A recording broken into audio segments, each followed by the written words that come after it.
السلام علیکم ورحمۃ اللہ وبرکاتہ۔ رسول اللہ صلی اللہ علیہ وسلم کے شب و روز کے حوالے سے گفتگو جاری ہے۔ نبی علیہ الصلاۃ والسلام جب بیدار ہوتے تو نبی علیہ الصلاۃ والسلام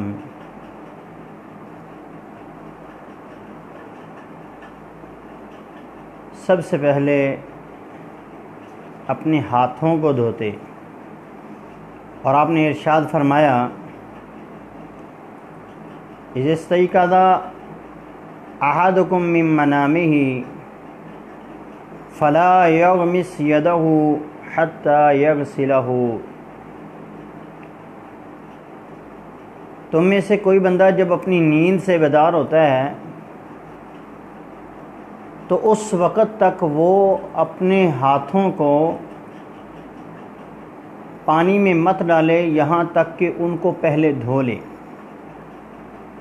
یعنی بیدار ہونے کے بعد سب سے پہلے جو کام اس نے کرنا ہے وہ یہ کہ اپنے ہاتھوں کو دھوئے۔ وجہ کیا ہے؟ فرمایا لا تعلم، تو نہیں جانتا این باتت یدھا، تیرے ہاتھ نے رات کہاں کہاں گزاری ہے۔ تو اس لیے سب سے پہلے بیدار ہونے کے بعد اپنے ہاتھوں کو 3 مرتبہ دھو لینا چاہیے، اور 3 بار ہاتھ دھونے کے بعد نبی علیہ الصلوۃ والسلام کی یہ سنت تھی کہ آپ اپنے ناک کو جھاڑا کرتے، ناک کی صفائی کیا کرتے۔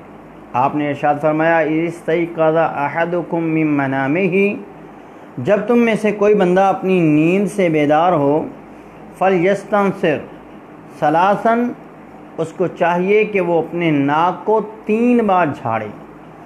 فإن الشیطان یبیت علی خشومہ، اس کی وجہ یہ ہے کہ شیطان اس کی ناک کے بانسے کے اندر رات گزارتا ہے۔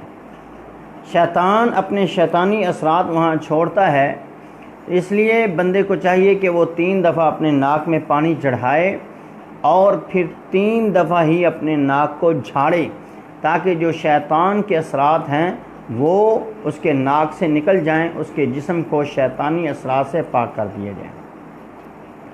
تو نبی علیہ الصلوۃ والسلام جب رات کو بیدار ہوتے تو آپ دعا پڑھتے، دعا پڑھنے کے بعد نبی علیہ الصلوۃ والسلام ان فی خلق السماوات والارض، ان آیات کی تلاوت کرتے، نبی علیہ الصلوۃ والسلام مسواک کرتے، اور نبی علیہ الصلوۃ والسلام اپنے ہاتھوں کو پانی کے ساتھ دھوتے، اور پھر نبی علیہ الصلوۃ والسلام اپنے ناک کو جھاڑتے۔ یہاں ایک نبی علیہ الصلوۃ والسلام کی اور سنت بھی ہے کہ جب بندہ بیدار ہوتا ہے یا بندہ ویسے ہی جوتا بندے نے اتارا ہوتا ہے تو صبح جب بندہ اٹھتا ہے یا کسی حالت میں بھی وہ اپنے جوتے کو اتارنے کے بعد دوبارہ جوتا پہنتا ہے تو اس کو چاہیے کہ وہ پہلے اپنے جوتے کو جھاڑ لیا کرے۔ ہو سکتا ہے اس کے اندر کوئی ایسا موذی جانور ہو، کوئی ایسی چیز اس کے اندر موجود ہو جو آپ کے جسم کو نقصان دے۔ یہ نبی علیہ الصلوۃ والسلام کی پیاری پیاری سنتیں ہیں کہ رات کو اٹھنے کے بعد اپنے ہاتھ کو دھونا اور اپنی ناک کو جھاڑنا، اور پھر جوتے کی صفائی، جوتے کو جھاڑ کر پہننا۔ یہ نبی علیہ الصلوۃ والسلام کی 3 سنتیں آج کے درس میں بیان کی گئی ہیں۔ اللہ تبارک و تعالیٰ کی ذات ہمیں نبی علیہ الصلوۃ والسلام کی ایک ایک سنت پر عمل کرنے کی توفیق عطا فرمائے۔ اللہ تبارک و تعالیٰ ہمیں نبی علیہ الصلوۃ والسلام کا حقیقی معنوں کے اندر متبع بنائے، آپ کی پیروی کرنے والا بنائے، آپ کی ایک ایک ادا کو اپنانے والا بنائے۔ اقول قولی ھذا استغفر اللہ لی ولکم ولسائر المسلمین۔ السلام علیکم ورحمۃ اللہ وبرکاتہ۔